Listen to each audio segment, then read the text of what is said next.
They said she would break. They whispered it in hallways, typed it in group chats she wasn't supposed to see, laughed about it over lunches she wasn't invited to. They counted the days like a countdown to something they were sure was coming. Her collapse, her surrender, her tears. 219 of them. Not a small number. Not a handful of jealous coworkers or a few bitter classmates. 219 people who, at some point in her life, decided that she was the problem, that she needed to be stopped, that the best thing she could do for the world was simply disappear. Her name was Nadia Rayhan, and she did not disappear. But before we get to the rising, we have to understand the falling. Because Nadia's story isn't one of those clean, straight lines from pain to victory. It is messy. It is slow. It is the kind of story that builds in the quiet, in the dark, in the moments no one sees. And then one day the world looks up and realizes that the woman they were sure was finished has been quietly becoming something none of them were prepared for. This is that story. Nadia grew up in a small city in Pakistan, the kind of place where everyone knows everyone and everyone has an opinion about everyone else's business. She was the second of 4 children, raised by a father who worked long hours at a textile factory and a mother who managed the home with the kind of quiet strength that never gets celebrated but holds entire families together. They were not poor, but they were not comfortable either. Every rupee had a purpose. Every decision had a consequence. And from the time Nadia was old enough to understand how the world worked, she understood that for a girl like her, from a family like hers in a city like this, nothing was going to be handed to her. She was not the prettiest girl in her school. She was not the most popular. She did not come from a family with connections or money or the kind of last name that opened doors. What she had was a brain that worked differently from others, sharper, faster, more curious. She saw patterns in things other people dismissed. She asked questions in class that made teachers uncomfortable because they did not know the answers. She finished her homework on the bus and spent her evenings reading books she borrowed from the school library because her family could not afford to buy them. Her teachers noticed. Some of them encouraged her. But the students had a different reaction entirely. It started small, the way these things always do. A comment here, a laugh there, someone copying her answers, and then telling everyone she had cheated. A group of girls who decided they did not like the way she raised her hand too quickly, spoke too confidently, dressed too simply, dreamed too loudly. By the time Nadia was 14, she had already learned what it felt like to eat lunch alone. By 16, she had learned what it felt like to be talked about in a room she had just walked out of. By 18, she knew what it felt like to work harder than everyone around her and still be the last one congratulated.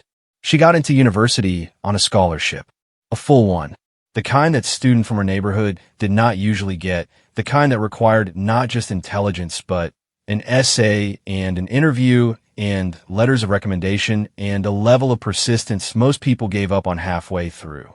When the letter arrived, her mother cried. Her father stayed quiet for a long time and then hugged her without saying a word, which was the highest form of praise he knew how to give. Her classmates did not react the same way. 3 girls who had applied to the same program and had not gotten and decided, without ever saying it out loud, that Nadia had taken something from them, that her success was somehow their loss. And they began, slowly and deliberately, to make her university life as difficult as they possibly could. It was not physical, nothing that dramatic. It was the kind of cruelty that is harder to name and harder to prove. Rumors spread through WhatsApp groups, lies told to professors about work that was never done, invitations never extended, doors quietly closed. A study group she was never invited to join. A project partner who suddenly forgot they had already agreed to work with her. A TA who seemed to grade her work differently after a certain semester in a way she could feel but could not document. She went to her academic advisor once. She tried to explain what was happening. The advisor listened politely, nodded several times, and then said something Nadia would remember for the rest of her life. You're a bright girl. Don't let small things distract you from your work. Small things. 219 people. and it started with 3. But Nadia did not leave. This is the part that matters. This is the part that the people who were trying to push her out never understood about her. She was not built for leaving. She was built for staying, for enduring, for finding a way through things that were designed to stop her. Not because she was reckless or stubborn or too proud to walk away, but because she had decided somewhere deep in herself that she was not going to let other people's smallness determine the size of her life. She studied harder. She slept less. She read more. She found one professor, just one, who saw what she was doing and quietly pointed her toward opportunities the other students didn't know existed. A research assistant position, a summer internship, a conference where undergraduate students could present papers. Nadia applied for all of them. She got most of them. And with each small win, the whispers grew louder. She thinks she's better than everyone. She only got that because of the professor. Give it time. She'll fall. She did not fall. She graduated with honors. 3rd in her class, which would have been 1st if the grading system had been applied consistently, a fact her professor knew and documented, but that the department never officially acknowledged. She applied for a graduate program abroad. She got in. She applied for a scholarship to fund it. She got that too. The day she left for the airport, only her family came to see her off. No friends, no classmates, no one from her university to wish her well. Just her parents, her younger siblings, a duffel bag, and a one-way ticket to a future that none of the people who had tried to stop her could touch. She cried on the plane, not from sadness, exactly, more from the weight of everything she had been carrying for so long. Finally, having somewhere to go, she pressed her forehead against the cold window and watched the lights of her city disappear below the clouds. And she made herself a promise. Not a promise of revenge, not a promise of proving people wrong, though that would come in time. She made herself a promise of purpose, that everything she had survived would mean something, that she would not carry the weight of 219 people's cruelty without turning it into something that mattered. She did not know yet what that something would be. She would spend the next several years finding out. The graduate program was in the United Kingdom, a city where she knew no one, and no one knew her. For the first time in her life, she was nobody. Not the scholarship girl, not the one people whispered about, not the girl who was too much or too ambitious or asking for trouble by wanting more. She was simply a student, anonymous and free, and she had no idea how much she had needed that until she had it. She threw herself into her studies with the kind of focus that surprised even her professors. Her field was public health, specifically the intersection of poverty, education, and women's access to healthcare in low-income communities. She had chosen it deliberately. She wanted to understand the systems that kept people like her family, like her neighbors, like the women in her city, trapped in cycles that were designed to be unbreakable. She made friends slowly, carefully, the way someone does when they've been burned enough times to understand that not everyone who smiles at you means well. Her closest friend during this time was a woman named Priya from India who had her own long list of people who had underestimated her. They did not talk about their past much. They talked about their work, their research, their plans. They studied together in the library until closing time and walked home through cold streets arguing about policy and statistics and the ways governments fail the people they are supposed to serve. For the first time since she was a child asking questions in class, Nadia felt like herself. But the old world had a long reach. In her 2nd year, she submitted a research paper to a prestigious academic journal, a paper on maternal mortality rates in rural communities in Pakistan, built on data she had collected herself during a field visit the previous summer. The paper was good. Her supervisor said it was more than good. He said it was the kind of work that got attention, the kind that could launch a career. It was rejected. The rejection itself was not unusual. Academic publishing is brutal, and first submissions are rarely accepted without revision. What was unusual was the reviewer's note, which contained details about her methodology that only someone with inside access to her original draft could have known. specific phrasing, specific critiques that mirrored conversations she had had privately with a colleague she had trusted. She sat with that for a long time. The betrayal, the setback, the familiar feeling of having something taken from her by someone who had smiled at her face while working against her behind her back. And then she revised the paper. She made it better. She submitted it to a different journal. It was accepted. This is who Nadia Rayhan was. This is who she had always been. Not someone who did not feel pain. She felt it deeply, more deeply than most people around her realized. But someone who had learned, through years of practice, to feel the pain fully and then keep moving anyway. She finished her graduate degree. She began a doctoral program. She published 3 more papers. She started giving talks at conferences, small ones at first, then larger ones. She was not yet well known. She was not yet the woman she was going to become. She was still just a girl from a small city in Pakistan who had refused to stop. But something was building in her.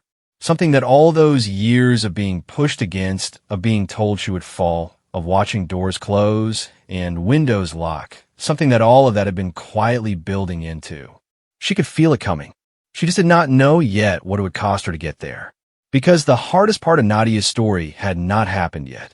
The moment that would test everything she had built, strip her down to the very foundation of who she was, and force her to decide, once and for all, whether everything she had survived had made her strong enough for what was coming.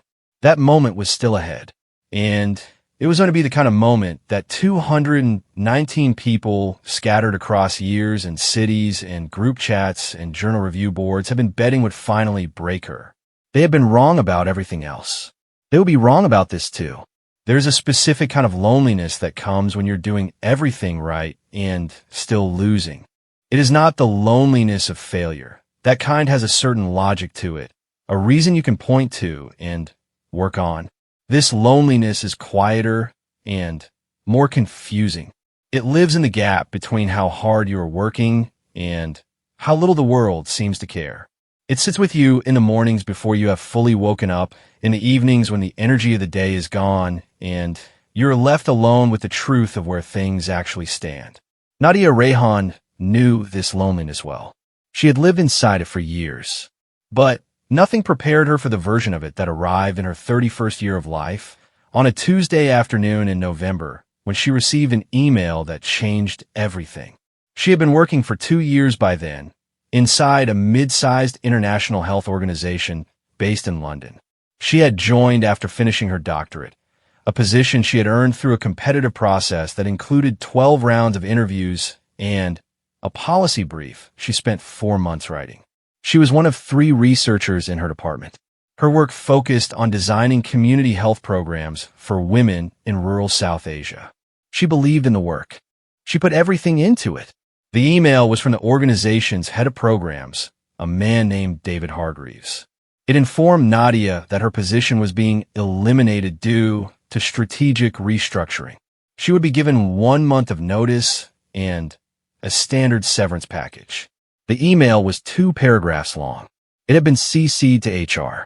There was no meeting, no conversation, no acknowledgement of the 2 years she had given, the program she had designed, the communities she had traveled to, the research she had produced.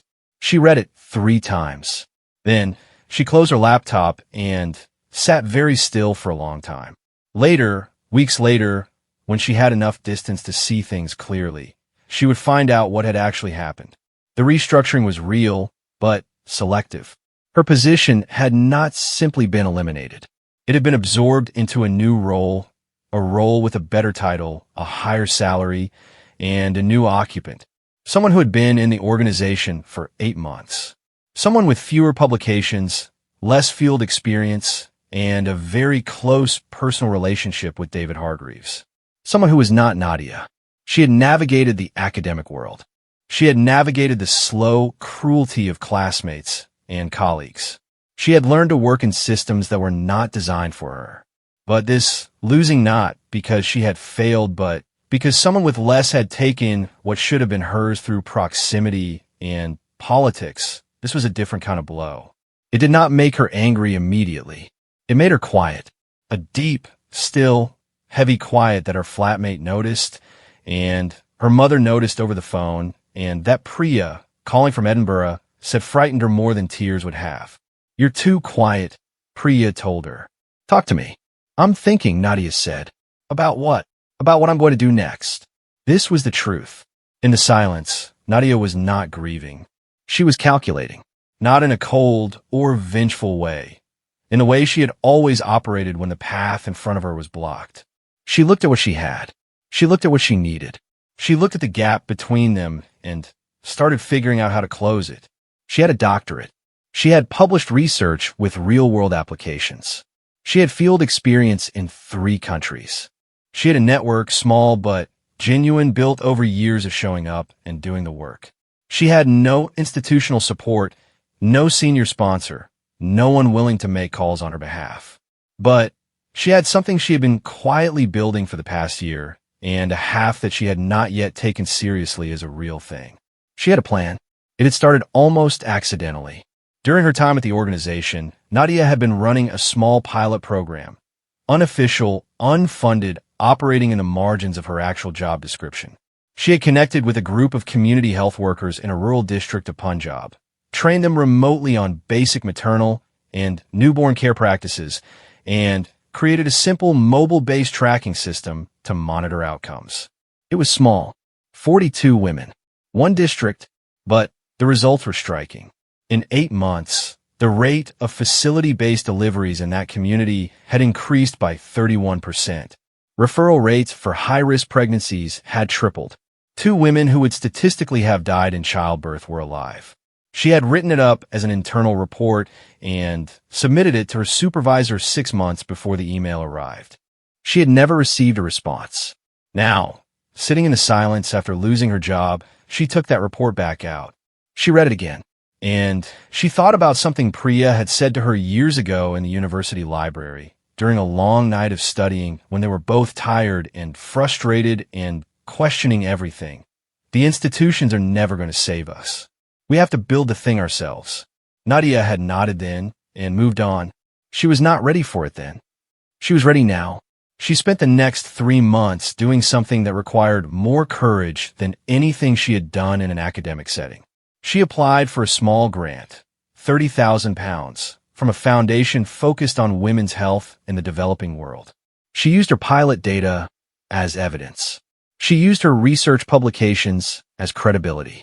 She wrote the application in the evenings after spending her days looking for other work. Because she was not naive, she needed income, and a grant application was not a sure thing.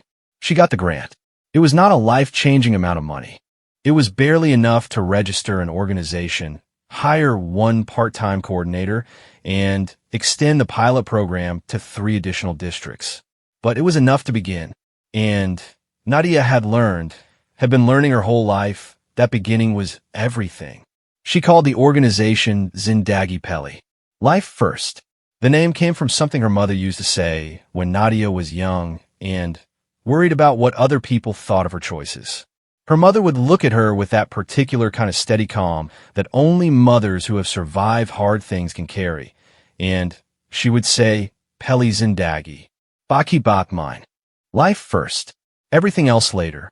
Zindagi Pehli started with a laptop, a shared office space, 1 part-time coordinator named Sana, who had her own reasons for believing in the work, and 42 community health workers who had already been trained and were already waiting to do more. It was not clean. It was not impressive from the outside. Nadia was 31 years old, running an organization out of a rented desk in East London, traveling to Pakistan on a budget that required her to stay in places she would not have chosen, eating meals that didn't always agree with her, negotiating with government officials who did not take her seriously until she laid her data in front of them, and the numbers made it impossible not to. She was tired all the time.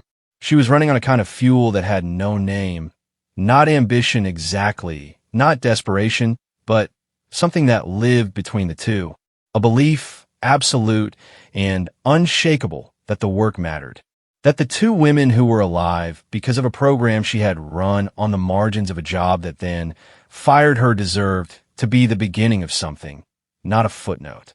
The criticism came quickly. It always did with Nadia. Former colleagues from the London organization, including people she had considered allies, began questioning the validity of her pilot data publicly, in ways that were just vague enough to be hard to challenge directly. Someone posted in an online forum for global health professionals suggesting that Nadia's organization lacked the methodological rigor for its claims. The post got traction. People shared it. A few prominent names in the field quietly distanced themselves. She knew this game. She had been playing it, whether she wanted to or not, since she was 14 years old. She did not fire back publicly. She did not engage with the forum. She hired a data auditor, a respected independent researcher, and asked him to review everything from the pilot program. She published the full data set. She invited scrutiny. She made her methods more transparent than most established organizations bothered to be. And then she went back to work. More grants followed. Small ones at first, then larger. A partnership with a provincial government health department in Punjab. A collaboration with a university in Lahore that gave her access to students who could support field operations. Slowly, the number of women in the program grew. From 42 to 200. From 200 to over 1,000. From one district to 7. The outcomes held. In some cases, they improved. But Nadia herself was quietly falling apart in ways she did not tell anyone about. She was not sleeping enough. She had stopped eating regular meals. She was working 16-hour days and then lying awake at 3 in the morning running numbers in her head, worrying about funding gaps and staff burnout, and the government official in one district who had promised support and then quietly withdrawn it after conversation she had not been part of. She called her mother less often because she did not have the energy to reassure her, and she knew the moment her mother heard her voice, she would know something was wrong. Priya came to visit her in the spring of that year. She arrived, took one look at Nadia, and said nothing for a long moment. Then she made tea and sat down and said with the directness that had always been one of her best qualities, "You're going to burn yourself to ash and call it dedication. And then you'll have nothing left to give." Nadia argued. She explained all the reasons the pace was necessary, all the things that would fall apart if she slowed down, all the communities depending on the work continuing. Priya listened. And then she said, "You have spent your whole life proving to people who don't deserve the energy that you won't fall. You are so busy not falling that you've forgotten to actually stand." That sentence did something to Nadia that she could not immediately explain. It broke something open that had been sealed shut for a very long time. She did not cry.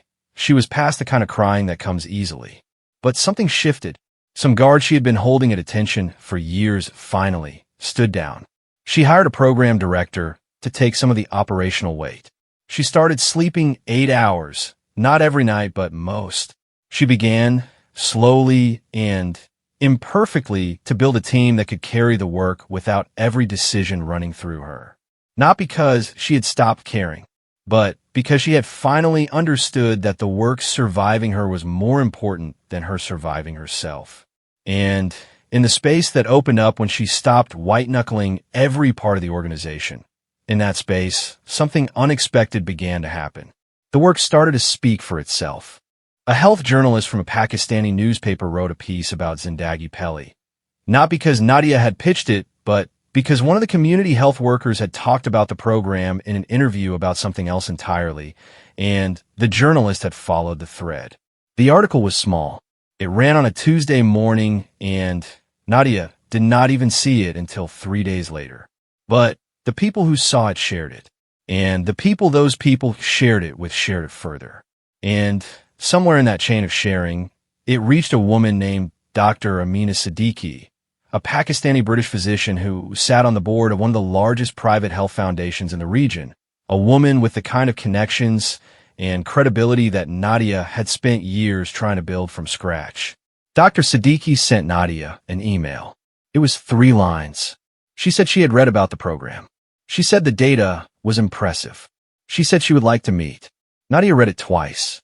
Checked the sender's address twice. Then she wrote back, kept her reply professional and measured, and set a date. She did not let herself feel how much was resting on that meeting. Not yet, because she had been here before, at the edge of something that looked like a turning point, and she had learned not to count on turning points until she was standing on the other side of them. But standing there at her kitchen window, reading Dr. Siddiqui's 3 lines for the 3rd time, Nadia Rayhan felt something she had not allowed herself to feel in a very long time. Something that sat quietly in her chest, careful and real and undeniable. Hope. Not the desperate, grasping kind she had survived on for years. Not the kind that needed everyone around her to believe in order to exist. But the steady, grounded kind, the kind built on evidence, on years of work, on 2 women who were alive, on 7 districts, on over 1,000 women who knew their own health better than they had before, on a program that had survived every attempt to dismiss it, discredit it, and bury it. The kind of hope that does not ask for permission. The kind that simply stands and waits for what's coming. The meeting with Dr. Amina Siddiqui lasted 2 hours and 40 minutes. Nadia had prepared for 1 hour. She had a presentation, data, case studies, a 5-year growth plan with funding projections and impact targets. She had rehearsed answers to the difficult questions about scale, about sustainability, about the critiques that had circulated online in the early days. She arrived early, ordered water, and sat at the corner table in a quiet cafe in Mayfair with her laptop open and her hands very still. Dr. Siddiqui arrived exactly on time. She was in her early 60s, small and precise in her movements, wearing a charcoal blazer and reading glasses she pushed up on her forehead as she sat down. She did not look at the presentation for the first 40 minutes. She looked at Nadia. She asked questions that had nothing to do with data, about where Nadia had grown up, how she had come to this work, what she believed was the actual root cause of the maternal mortality rates she was working to change. She listened in the way that people listen when they already know most of the answers and are testing whether you do too. When she finally looked at the data, she asked 3 specific questions, sharp, technical, the kind that exposed the assumptions underneath the numbers. Nadia answered all 3, clearly, accurately, without overstating what the evidence showed.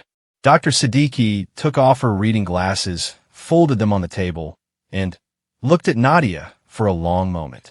"You've been doing this without the right support," she said. "Yes," Nadia said.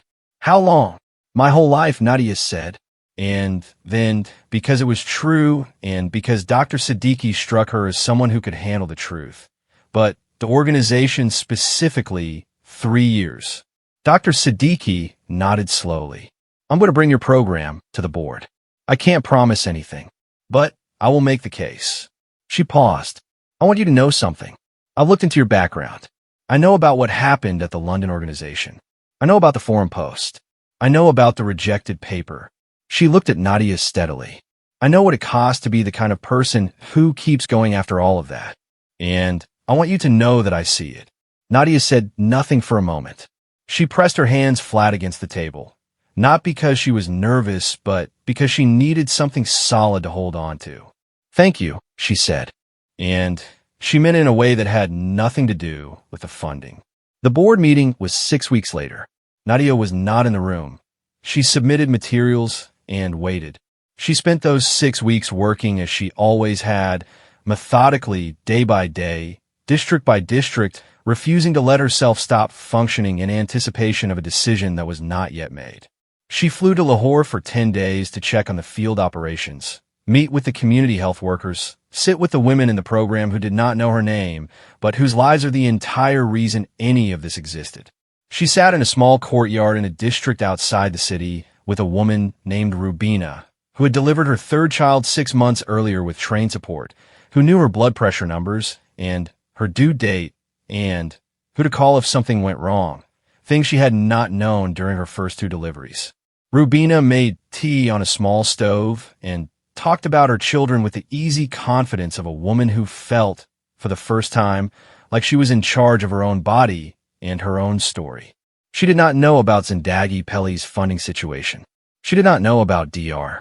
Siddiqui or the board meeting or the years of fighting and losing and rebuilding that had led to this courtyard, this tea, this conversation. She just knew that someone had shown up for her. Nadia flew back to London. 2 days later, Dr. Siddiqui called. The foundation was committing £500,000 over 3 years. not a gift.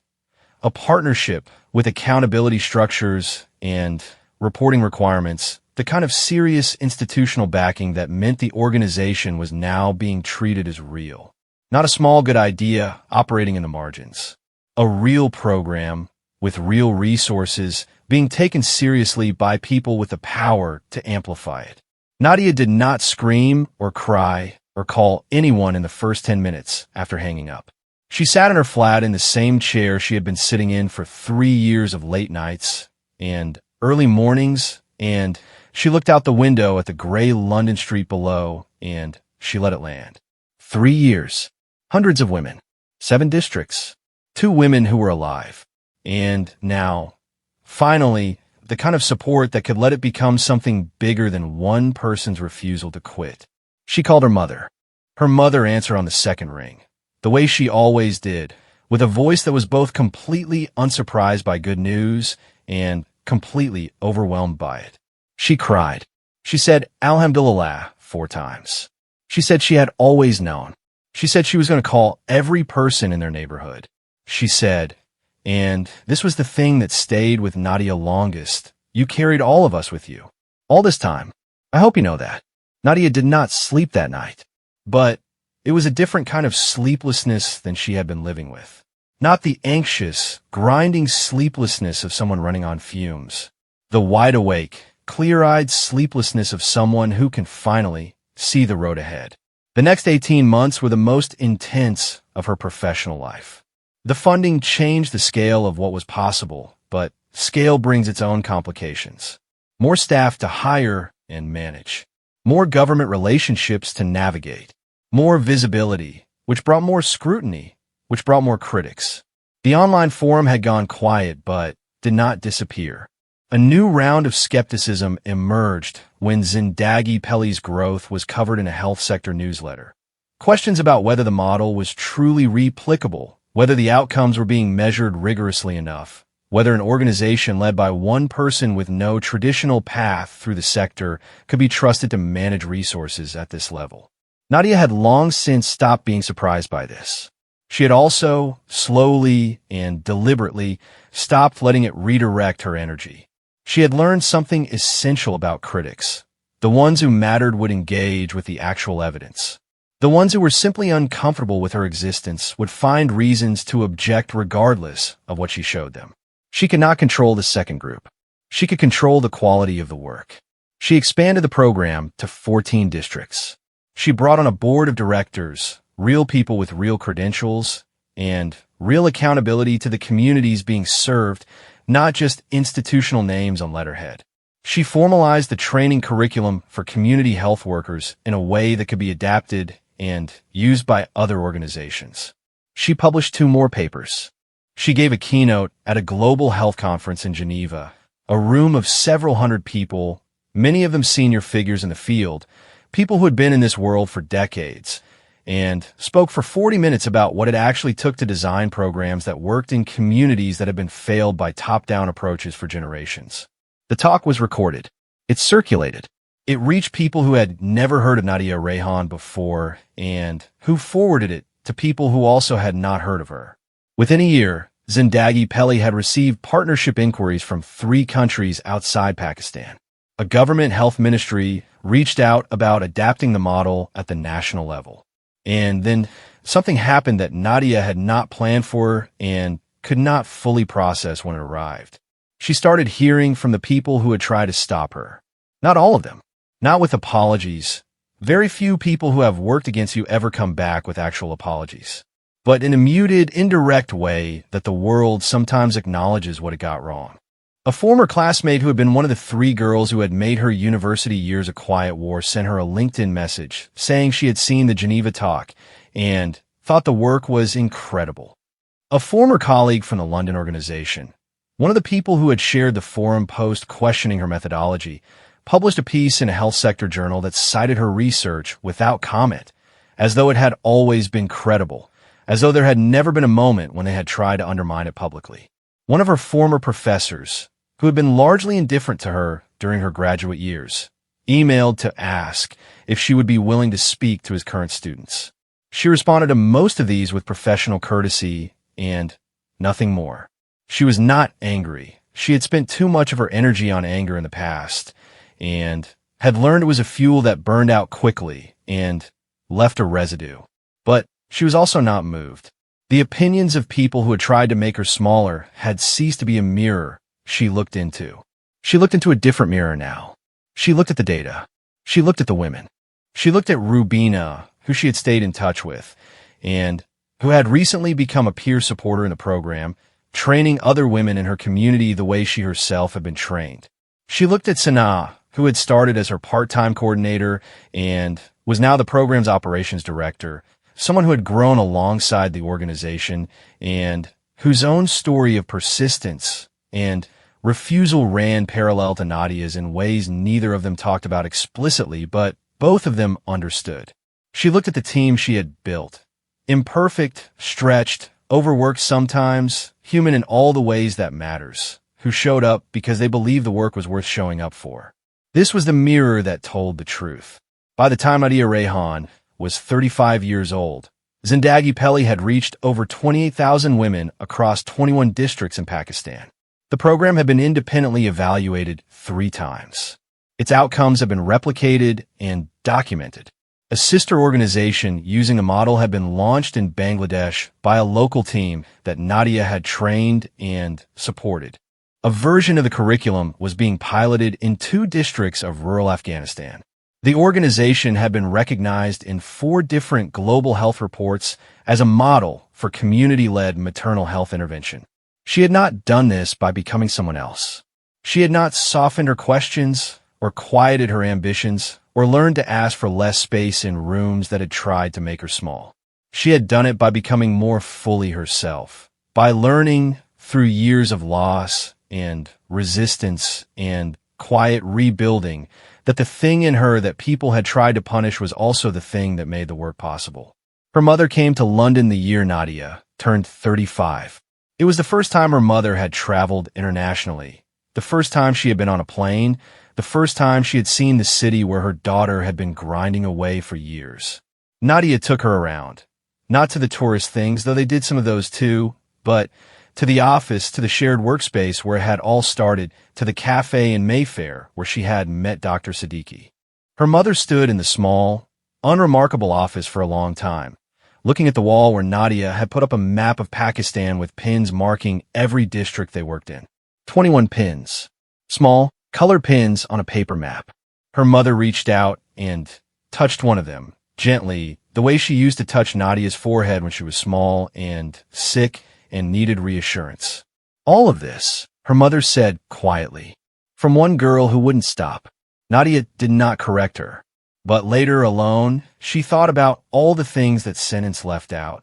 The 219 people, the years of isolation, the rejected paper, the stolen promotion, the forum post, the email that arrived on a Tuesday in November and announced her elimination, the late nights and the missed meals and the moment Priya sat across from her and said she was burning herself to ash, the grant application she wrote while looking for other work, the pilot program she ran in the margins of a job that then fired her, the 42 women who became 200, who became 1,000, who became 20,000.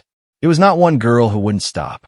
It was one girl and every hard thing that happened to her and the choice she had made over and over and over again to turn the weight of it into something that could carry other people. She thought about the women who had first come into the program, hesitant, uncertain, carrying years of being unseen by systems that were supposed to serve them. She thought about what it meant to be seen. Not celebrated, not given a prize, just seen, acknowledged as a person whose life and health and choices mattered. She thought about how much of her own life had been shaped by the absence of that, and how much of her work had been an attempt to make sure other women did not have to shape themselves around that same absence.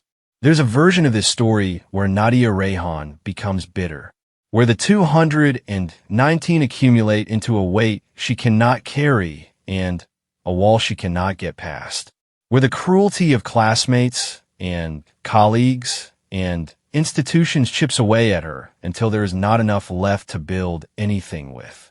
It is not an unreasonable version. It is the version many people expected. It is, if she is honest, the version she sometimes feared for herself. But there is also this version, the one where everything they threw at her became the material. The one where being told she would fall taught her exactly how to stand. The one where losing a job in a glass office building led her to a courtyard in Punjab, where a woman named Rubina made tea on a small stove and talked about her children with the voice of someone who finally felt in charge of her own life. 219 people had predicted she would fall first. She had not fallen. She had not even tripped. She had walked slowly and with great difficulty through every obstacle that had been placed in front of her, and she had carried the weight of it forward, and she had turned into something so much larger than any of them had imagined when they decided she was not worth believing in. And the deepest, most quietly devastating part of the whole story was this. She had not done it to prove them wrong. She had done it because the women in those 21 districts needed someone who wouldn't stop. And she happened to be exactly that kind of person. She had always been exactly that kind of person. They just hadn't been paying attention.